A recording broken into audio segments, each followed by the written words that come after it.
and welcome to the Hive. Can I just have a quick show of hands for those that have been to a real Hive before?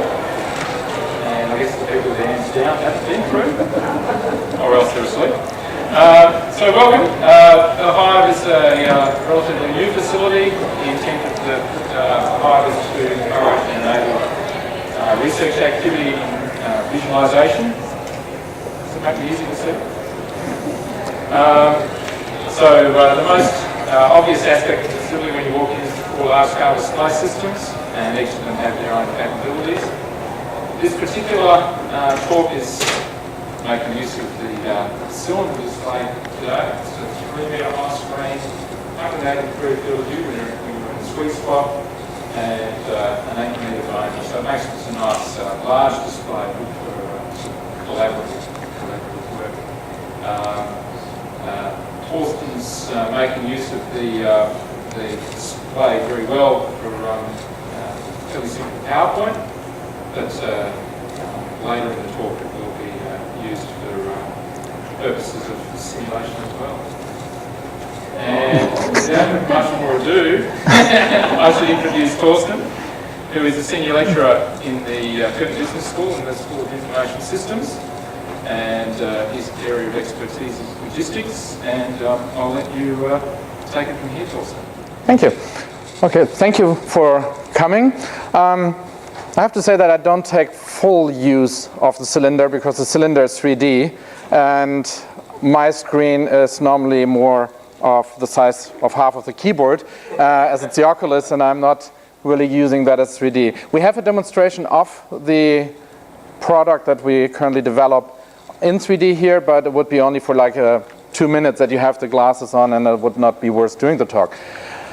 I'm from Logistics and Supply Chain Management, came to this project based on my experience doing a PhD in education, but also having an OLT grant allowing me to go a little bit on a research side. And we wanted to, we started with trying to demonstrate complexity in a supply chain for the classroom.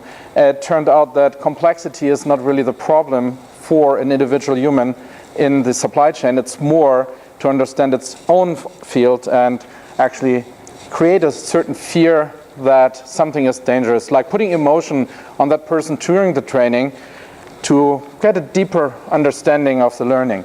So I will guide you a little bit through some stuff I won't read to you, I just have it on there. So before I start, a few words that are quite important for us. One is respect.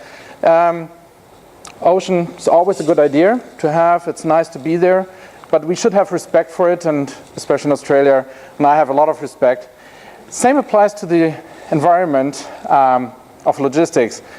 There are dangerous things. If you imagine that you have a crane being 30 meter high driving next to you, it's as dangerous as a shark that you probably pet. There's training. It looks all good. If you do a little mistake, not knowing what you do, the ship will end up, and some might not see it well, but it will end up that it's not stable. The other part is knowledge.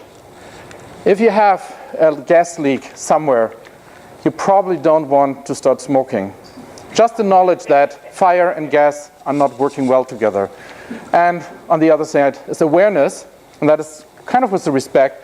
If you're driving near one of the big mining trucks and you have a small car, you will lose. There's no way around.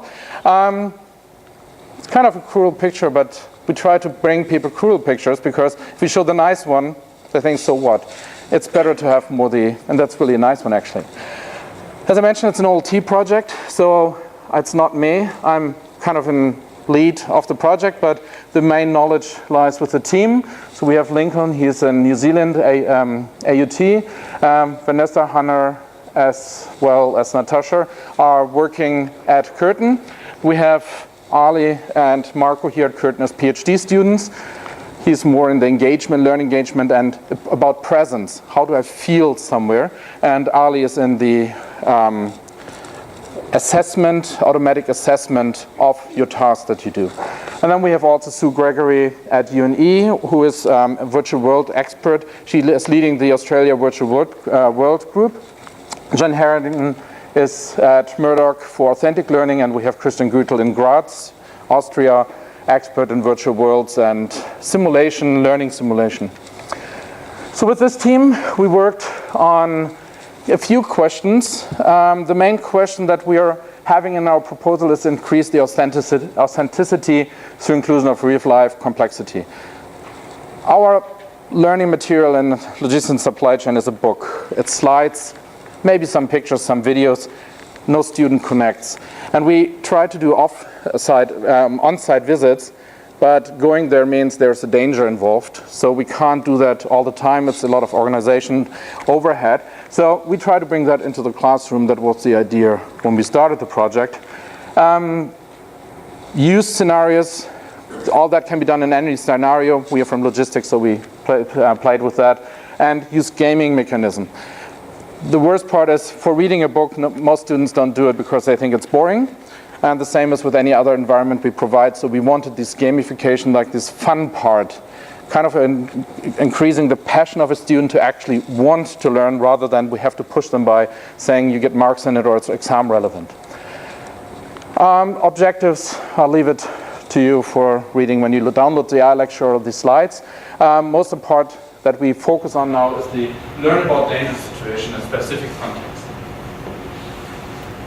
And before I go there, what's really dangerous, not everyone might be aware what a supply chain is, so there's one slide that I have to put in what actually supply chain is, and then pure definition. Basically, it's a system of organizations, people, everything you have that are connected to bring one product starting from the raw material, adding value to it until it reaches a customer. That might be you buying in the store or another company using it as a part of another project. There's these boring pictures that sometimes come up, sometimes not.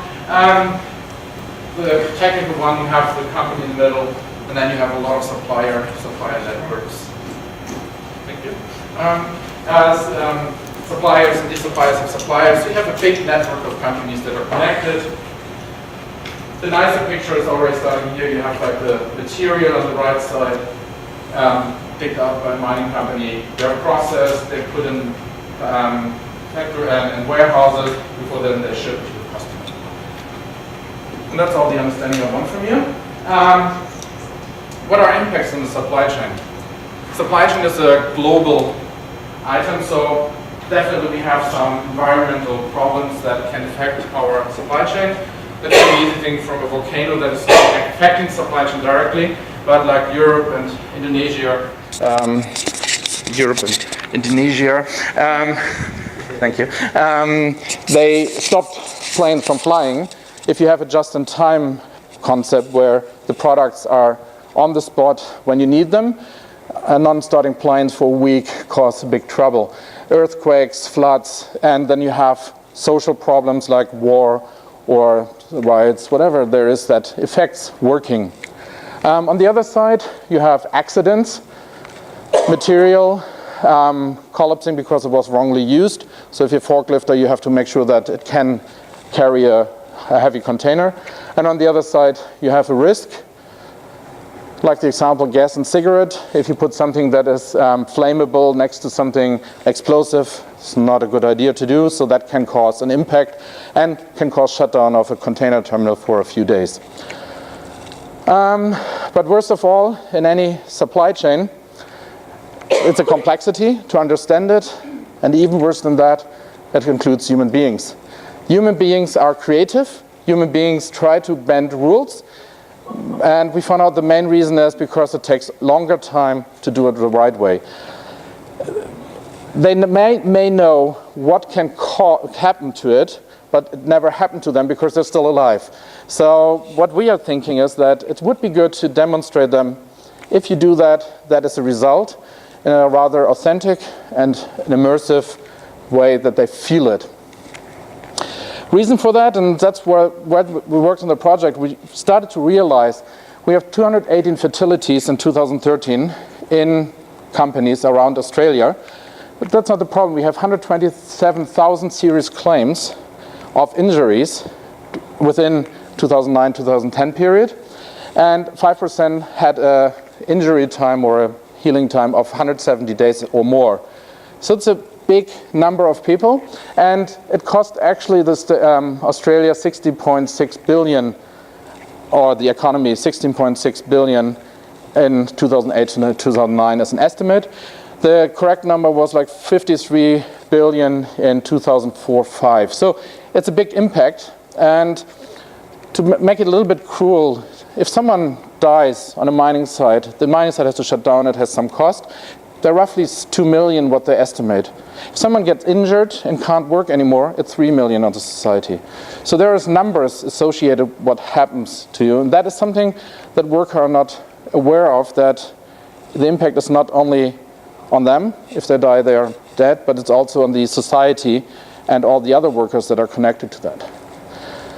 Lack of training is an evident concern in this scenario. So like you see the ladder, there are 37 deaths by ladder in one period. So 37 people die from using a ladder the wrong way, and that might be one. Or cleaning the window. I mean, this might be a really strong guy, but probably it would be better connected to something like a steel bar. Probably. So 77% of the companies actually believe that there's skill gap in training. Understanding the training and the real output is connected. 51% invest in external training provider. So there is a big interest in actually getting training. And 42% also believe that there's no time for training, so they try to keep it short. Short means if you have 1 day to spend outside of the company, it's already too much. And that's where we try to come in.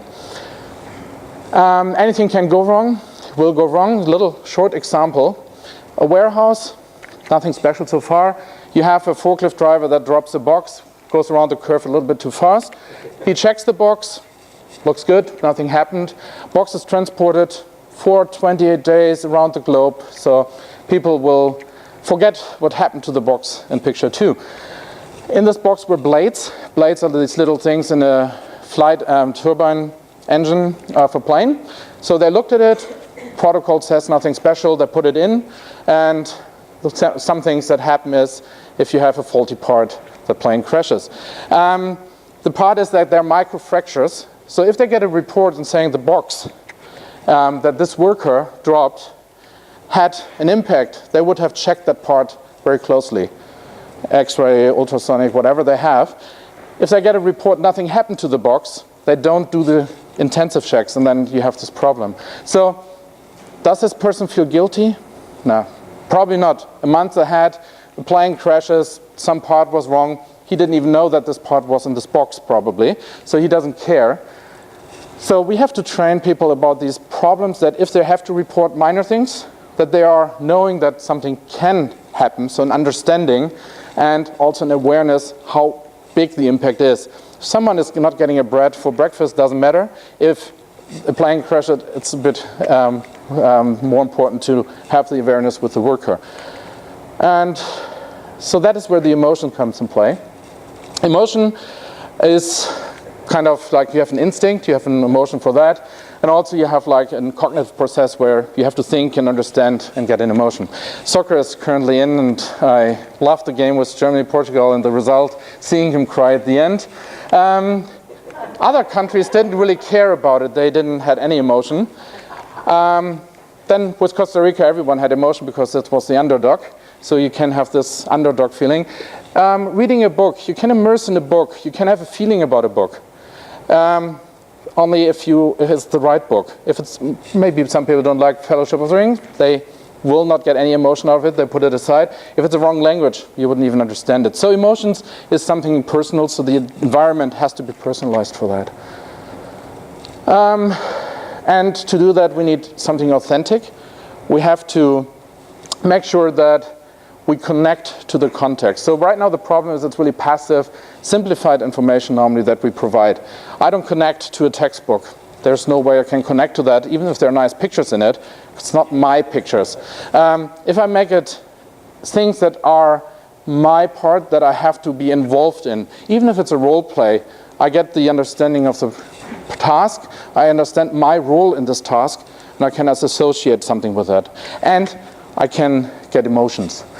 The only source of knowledge is experience, and that's where we want the experience to happen. And for that, we have immersion and deep mental involvement in something. And immersion means I just saw it recently. If you read a book while walking, you run into a pole because the book was suddenly more interesting than the surrounding. You forget that you're somewhere. And that happens if you go from the right side, the 2D non-immersive.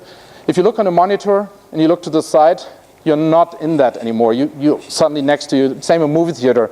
If you hear someone eating popcorn next to you, you're definitely not anymore in the movie. You're back in the reality. 3D is not the same thing. You're not really there because you still can look to the side. So when you cylinder, if you would to the back, you would not see the cylinder. You would see some, I can't identify really. And then the 3D immersive is where we got, because then you have this deep immersion, the deep mental involvement in something, because you have a 360 view, you can move your head wherever you want to see the surrounding.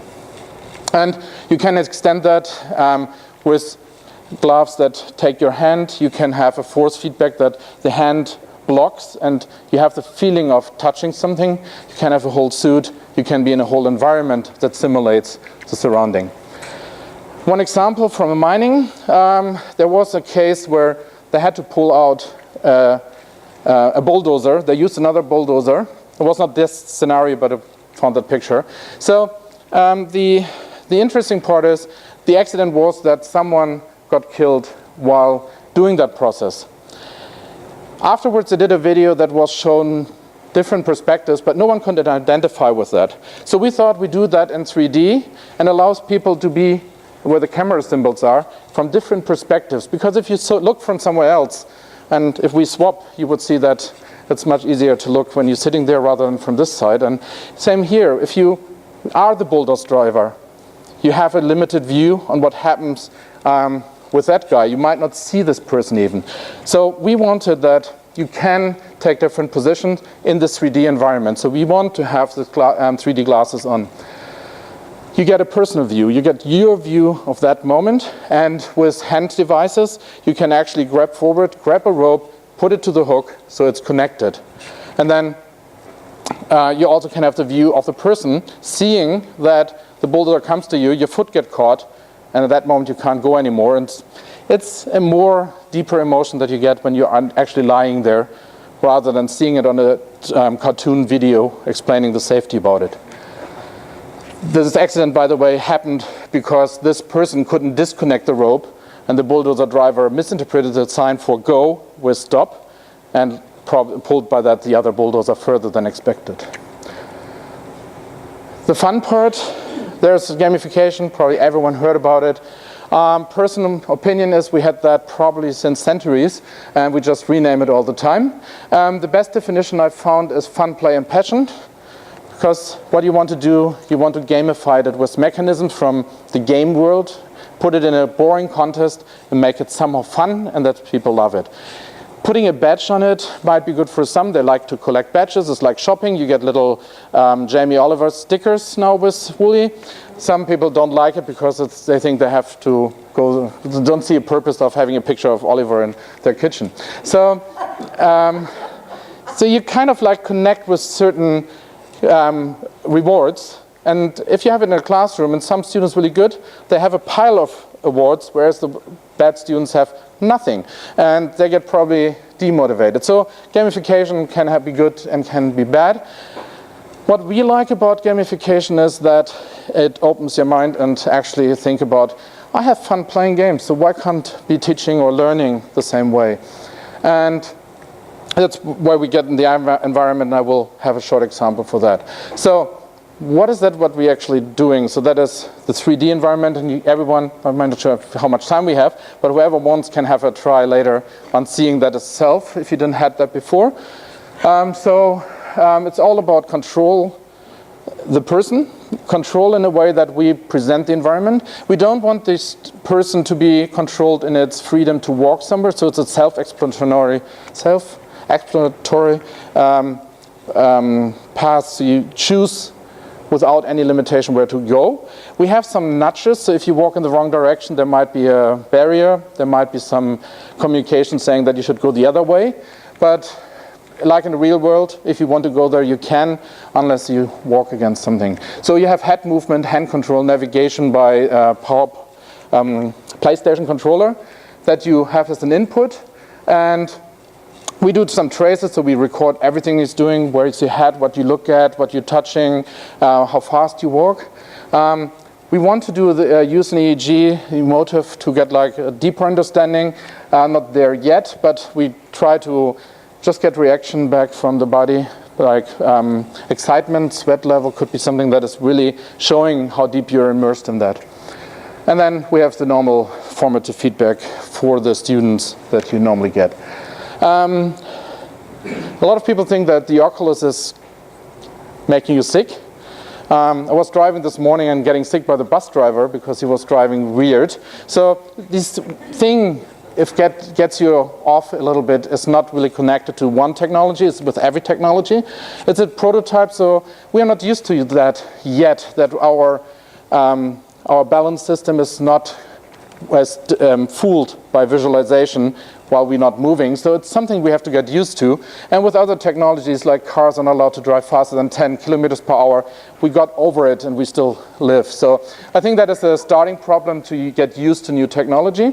There are some perspiration, strong tension, heavy breathing, but then we put them in environments like a roller coaster, some scenarios that you are in a height, and if you're unexpected suddenly 20 meters above the ground looking down, you will get your heartbeat up, even in reality. So there's, I think, not that much. The advantage is you can close your eyes and it's gone. In reality, you step forward, it's still there, so it's a big difference. Just one step at a time, we have a story, and that's really in for getting a complete picture. So we have this free exploration for the student, but on the other side we connect it in the story, so we have like all our scripting with different scenes. You can have different tracks that you want to go. We have different books, so students pick up, I want to learn about transport, pick up the book, open the book and get the tools out of the book and put that in the environment. All these books are connected, so events that happened before, in the chapter before, obviously are in the current chapter. And then you put it out and you get in the 3D environment. So the story for us is to keep the student interested. If the story gets boring, people trying to drift off. If we recognize it's drifting off, we probably have to change the speed or have some events. This is all in prototype, so we are still trying to figure out how to do this best. What we did so far, we had two scenarios. One was in a warehouse. The student was basically there and had to do a task. Based on the training, based on the book they read, they should know what to do. But we found out it's different if you're there the first time. So an expert knows that if you go there, you have to figure out if there's someone ordered something from the warehouse, walking to the computer, reading which shelf to go, which forklifter to take. If you pick up a box of 50 kilograms, it's different than 1 ton. Going to the shelf, pick it up and bring it to wherever this order has to go. We figured out if we track the student, it looks different because a student is fascinated by, oh, there's a forklifter, let's go there. And, oh, there's a door, let's look. If you see the door, there are objects moving outside. So, hey, let's go outside. So the order was the least they would think about. And then they picked any forklifter. They looked the same. They had a little sign on the side, 1 ton, half a ton. But then they went to the shelf, picked up the box and flipped over. So they had to pick another forklifter and so on. It was surprising that a lot did. So the gamification is one thing that we can use here to actually help them to understand how to proceed. So one thing is score, technical score, like just saying like you have so and so many points. The expert has 20 times as much, so you did something wrong. Time, how long does it take you from 0 to 1? Means just like finding the container, the computer terminal. If you walk around, looking around, need some guidance, like someone saying like, stop, you should actually work here, you're not here for just walking. So all that can be tracked, and we can see by just, so current status is we have milestones based on the environment and how the states of the objects are. We can identify milestones, and we can estimate what happened in between. So if between 2 milestones too much time and too much distance and no object interaction was happening, it was just looking around. Based on where they were, we can actually produce a feedback. We can, and there's gamification coming in from our side, we can have this ghost. So an expert, you see the expert doing the same task, and you can just follow, learning by observation. And this goes as a typical thing in games, and that is something that we should have in learning environments. Slow motion, I think in a warehouse is not that important, but if you see a machine that goes really fast, you just slow it down to see that the area that looks free and you can reach in is actually a shopping knife that goes so fast that you can't see it anymore. So there's again a security issue. Next life, you should be die. Actually, we found it's a good experience that you failed the very first time rather than succeeding. If you succeed, you have this pleasure that I'm good enough, I don't even need the training. If you die actually sooner, it would be good. One thing that we are trying currently with the England together with the SGI, a PhD student there, what happens if you are picking up the box in the shelf but not getting it right but pushing it through and killing someone on the other side? Will that cause an emotion? What if you have to put in a object, a virtual object, or even like your marks? So you set like 20% of your marks on like, I can do it without an error. If you killed someone, you lose the marks. If you don't, you get them. So is there a more careful acting when you have something that you can lose? And marks is the only one that we came up with students that they really care about. So that would be a high price for them. Comparison, the gamification like badges and all that, and rewind. If you did an error, not the first time maybe, but if you did an error, go back to the place where you can still redo your error. Find the spot and then start from there over. So if it's especially in scenario take an hour and you died in minute 58, you don't want to restart the whole thing maybe. I think that is where we switch over for a second. So that was the warehouse, and the other scenario is about the container terminal. Do I switch? Which one? Second. So this is a scenario, and I might have to reset it. You might get sick from this, just warning you. So we have like a little playground container terminal. Normally the bridges are moving because they're now moving for like half an hour. They stop with their orders, everything is done. But when we have if you're under there, and when we started, you saw that you're quite small in the scenario. You can't see around. So now you have a possibility to look from different perspectives, seeing the layout. We had an experiment at the career fair, which was done for the students K-12 and younger students. We had 300 students just going through the container terminal. We gave them a little card saying you have to go from A to B. There is a container open from custom, and we want you to go and close it. We found out that almost 80% wanted to fulfill the task. We told them how they can die, and they actually paid attention to that. Something I didn't expect with a 13-year-old, especially we put other objects in that were more interesting in our understanding, but they wanted to fulfill a task, and that was a pleasant experience. By the way, this is, if you assume textures on it, that is the new building 410, I think, that is built on the other end of the campus. Okay, can you go back? Yeah. Oh, escape. Please be seated. That's not the one I wanted. I think I'm still, oh no, I'm not. All right.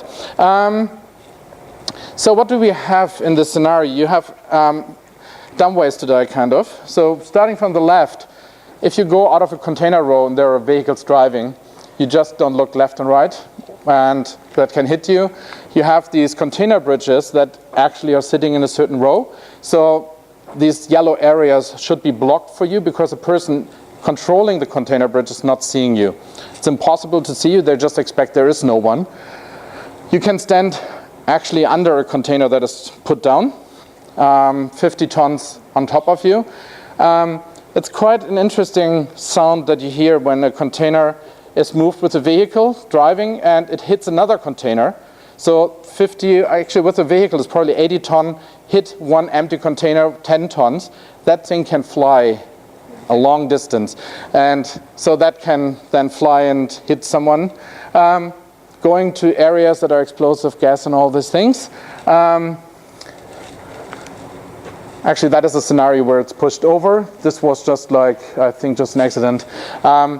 And the other one that is really stupid example, but people do, it's really interesting if there's an open container to look what's inside. In some cases, other people prepare that container to be shipped, so they close it. And if they close it, they have like the earphones on, they don't hear anything, so you maybe say something, but you're locked from the inside and shipped. Or you are the person locking someone in. And these people are not found until the container is open then at the next destination, which can be again a month or longer on transit.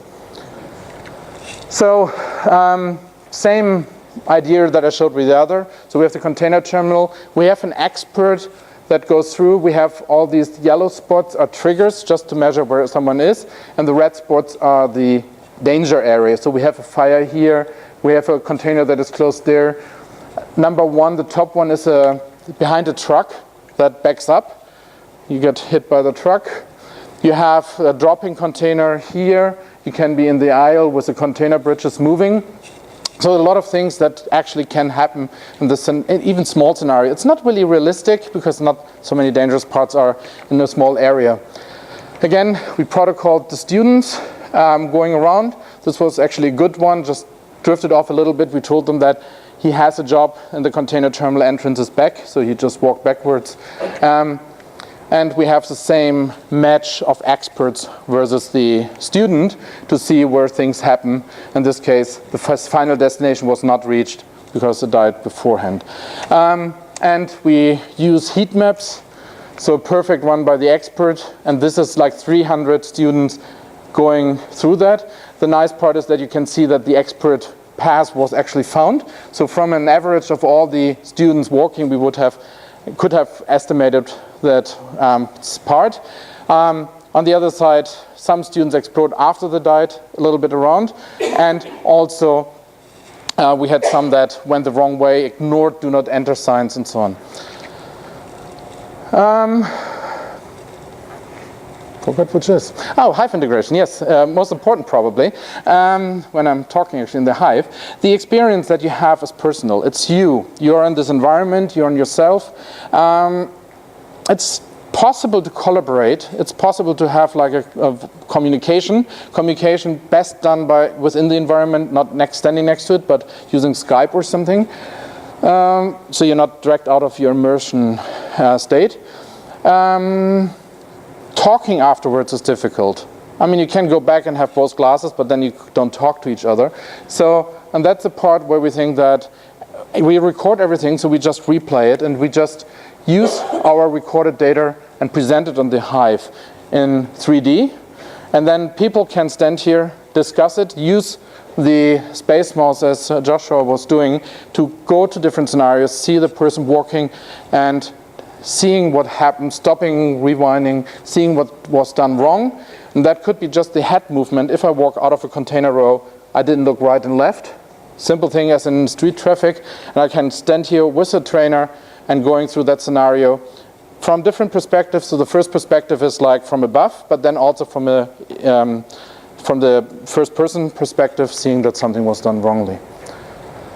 And that's it.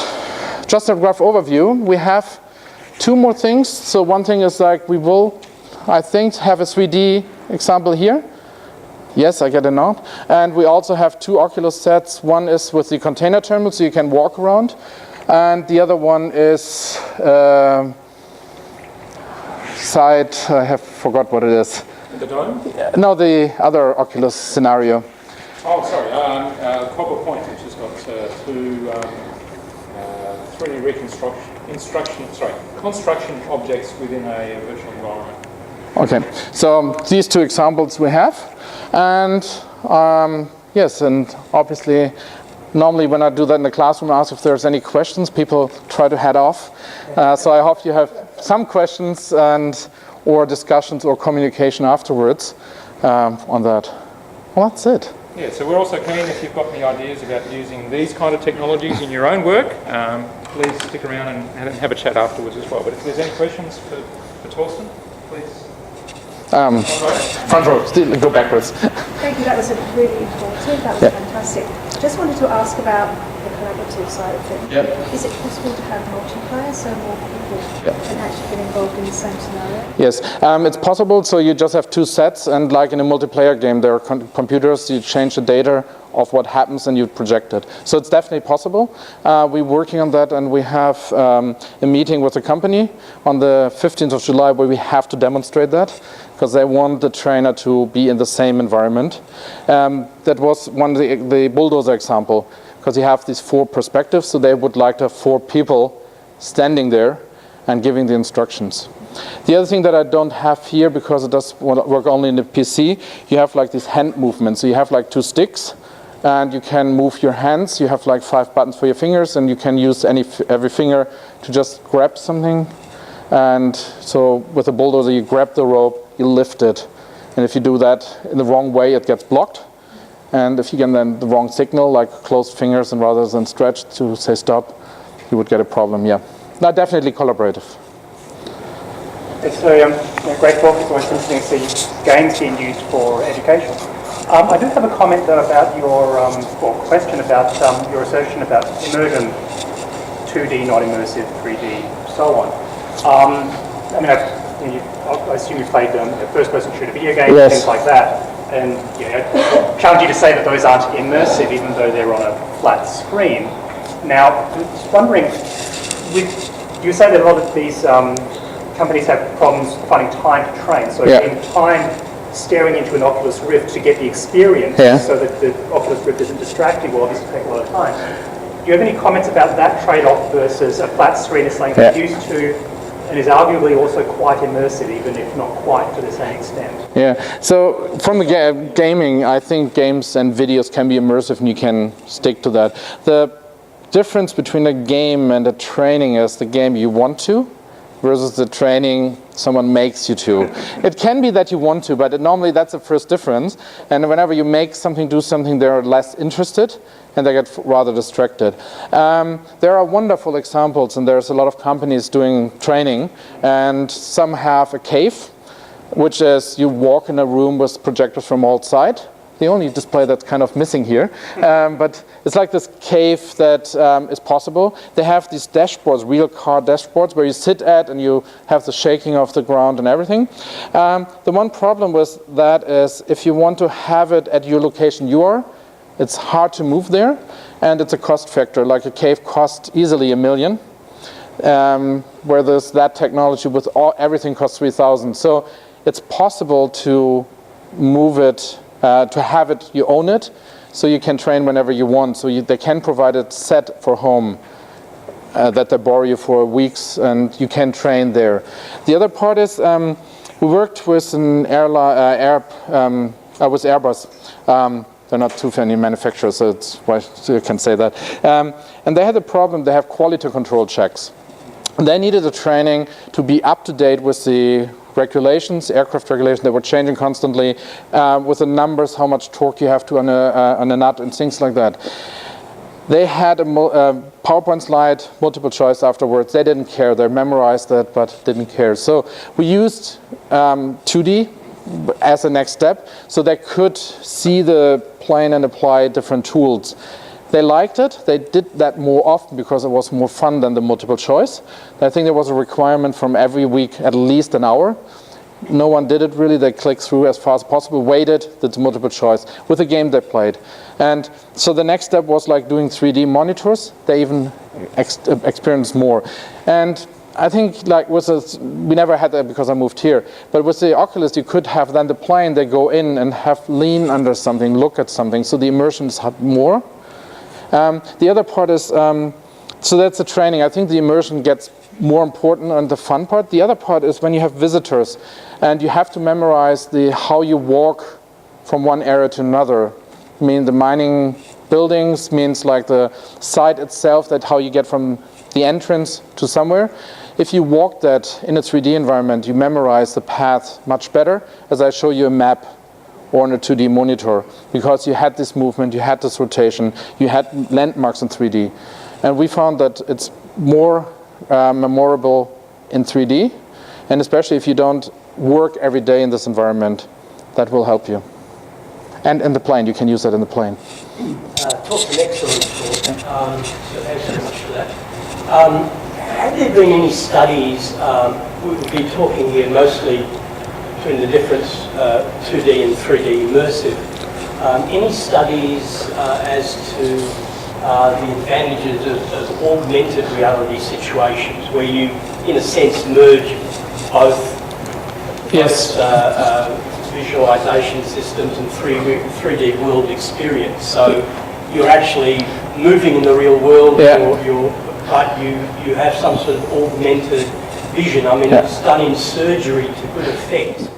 I think for surgery, it's even more important to have the real tools. So it depends on the field. So I'm coming from a field where the exact thing that you do with your hand or with the tools is not that important. It's more doing the right things. So a surgeon, you have like precise cuts, and you never find that in logistics or in supply chains really. So the mix of having these tools, I mentioned that with the hand, and you have this force feedback and all that. So augmented reality in logistics is mostly done for providing information. So if you go in a warehouse where you have to walk so you see the artificial path. I didn't see it so much in training that you mix the real world with the video. It's more than like you have the dashboard. So it's not augmented reality. You have the dashboard with the monitor. It's like a different level. But so I guess I would learn more easily if someone was telling me what to do in the real world, rather than sort of just optically viewing something in a simulation or even in an immersive situation. So if I'm up and around, it's just like, you know, using a GPS in a car. I don't want to read a manual, I don't want to read a map. It just I works. just want to be told where to go. Yes. And I'll comply. So I understand what you mean, and I definitely agree. There's a lot of scenarios where you need this real-life connection. For us, it's, and that was what I had in the beginning, is more the creating the awareness. It's not so much about the individual training, it's more what an error can actually produce as an output. And we want this fear of dying, so everything that we put actually in augmented reality would be, so if you, with the Oculus, a container crashes down right in front of you, you jump, and I shouldn't jump back here, but you jump back just from the moment.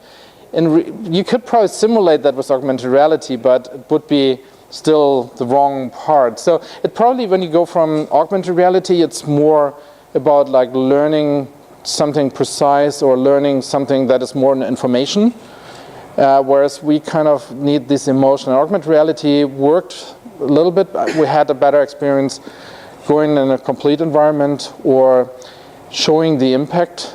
And there is the 2D monitor showing the impact, and there are cool pictures that you can show, and people realize after a while that that could be them. So augmented reality putting over that body that you see your face could be probably in changing experience to be more careful. And just connecting your rope, there was a window washer that didn't connect the rope because it was in the way. But if you're on the 50th floor, that is a good idea to do. So yes, you're right, definitely. So in surgery, I want them to have the hand tools and all the right equipment. Where I'm coming from, I'm more the skill training on the rough, if you say so. I'm not sure where. I'm thinking of inoculation by younger people who've got a different literacy against both the interest factor and the shock factor of dying in a 3D immersive, in an immersive world like this. I'm thinking that some of my kids would be actually irritated by that kind of training rather than immersive, because they'd be constantly comparing it to the environment that they're used to, the sophisticated gaming they're used to. And rather than being more engaging for them, in some ways it's like the student who, I remember making a comment saying, I don't want to listen to any lecturer at university that isn't as engaging as a TED talk. Yes. They're Expectation. At this level, no longer, and I'm just thinking about your comment about let's not make them look at books because there's no engagement there. Is it possible that this technique, it's fine with your 60-year-old, whoa, but I'm just wondering about the inoculation of people at that young, whether this is going to be, what are mechanisms and measures you're likely to take to make them stay engaged, and to make it actually more engaging than gimmick, if that makes sense. I mean, No, definitely. Let's gamify, let's use these techniques. In some cases, probably isn't enough. No, definitely not.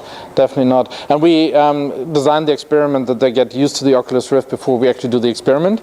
Because the very first time they're always impressed, and you don't get the right measurements. But they won't be soon it will just be. Yeah, and then that would be good. Marco is currently in Finland, but he is the expert on that because he is interested in the presence. So we were surprised, and we want to find out if there's like these all generations, so the young generation used to games and everything, and I didn't find really a big difference because I grew up with the same amount of games, and I'm still impressed if I realize how dangerous certain things are. I still do mistakes and probably not put the letter the right way, so foolish as well. So we found on these 300 whatever kids that used it, an impressive engagement in doing it right. They didn't want to get killed because the screen was like just showing that. People were watching and they were observed, so they want to be good, better than the person before. So that worked, and that is something coming from games as well. You want to be the high score. But to me, I think the motivation, when you're talking about the emotional shock of dying, they will not. Those students, those young people, it's not the emotional shock of dying, it's in a game, death means X, which is quite different to calling it death for you or I. Yes, that's where we need to put something of value in, that they have the understanding of losing. There was with World of Warcraft, there were missions that you had to pay. That could be like your level was decreased if you fail, like it was really killed, so there was some missions that you are out of the game after that. And if you played for 2 years, all the 2 years were gone. So that is when you make someone aware that you have a price that you pay. And I think something like that has to come in the future. The pictures are with Walking Dead and all these TV series. We're not shocked anymore about cruel pictures. If you're on the other side, we're addressing not necessarily kids, but we're addressing the people that work in this environment. And most people in this environment, when you see this 127,000 people, you know someone who got injured. So you have a closer relation, and even that generation will realize if they're working in an environment with moving parts that something can happen. So I think the seriousness is that important part. And I don't think it's a replace. I definitely don't want to get rid of books, and I want to get rid of textbooks, but have all the books in the class. They limit right now in the textbook. And this is an addition that you have maybe half an hour in a class. And the rest is classic teaching, classic group work, and communication and discussions and all that. So it's an add-on. But if you go in a real world and have the skill training for workers, induction to a site, which is really flick and tick, they do a multiple choice test to say how the safety is. That is where you want this experience that it's dangerous. Explosions, I'm not sure how an explosion on a mine site is and how the impact factor is and the pressure wave that comes to you. So I wouldn't know anything about distance. If I'm in this environment, I go through and suddenly I'm moved 50 meters to the side, I would know that I went the wrong way, and I realize what lines are, what sounds are and all that. I think it's coming from that perspective. But the best, Marco would be the best to talk to. The guy, I should go to that slide. To have the team, is it 3?